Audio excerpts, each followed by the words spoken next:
बाहेर गर्दीच किती झाली, ग्लास ढेग लागले, बाहेरचं उचल नाही म्हणणार, मग काय म्हणणार आपण? सकाळपासून एवढी गर्दी झाली, मॅनेज कसं काय करताय सर?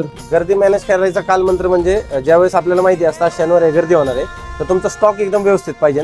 त्याचं तुमचं मिझनला आपण जे म्हणतो, जे ज्यूस बनवण्यासाठी आपल्याला समजा मँगो कोट करून ठेवणं, मोसंबी चिरून ठेवणं, पायनॅपल सोलून ठेवणं, ह्या सगळ्या गोष्टी करणं फार गरजेचं आहे.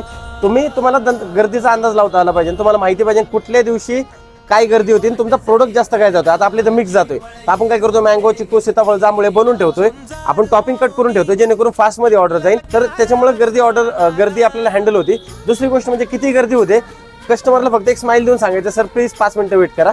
कस्टमर 5 मिनिटं थांबता. आपण जर रोडली म्हणलो नाही थांबावंच लागेल, तर तसं होणार नाही. आता बघितलं लोकांनी लाईन लावून ज्यूस घेतलेला आहे. खरं तर हे 5 वर्षात केलेली कमाई आहे, त्याच्यामुळे लोक प्रेमापोटी थांबतात पण 5-10 मिनिटं. तुमचा टेबल क्लीन पाहिजे ना. आता कस्टमर ज्यावेळेस आपल्या इथे येतो, आपल्या टेबलवरती वेटिंग वर थांबतो, तो जिथं बसतो त्या एरिया क्लीन पाहिजे. म्हणून मी दरवेळेस ओरडत असतो की तुम्ही बाहेरचं उचल रे, बाहेरचं उचल. कारण भले 10 मिनिटं लेट जरी झालं ना, कस्टमर पुढे स्वच्छता पाहिजे, जेणेकरून लहान मुलं खेळू शकतात तिथं, त्यांचे मोबाईल वगैरे ठेवू शकतो.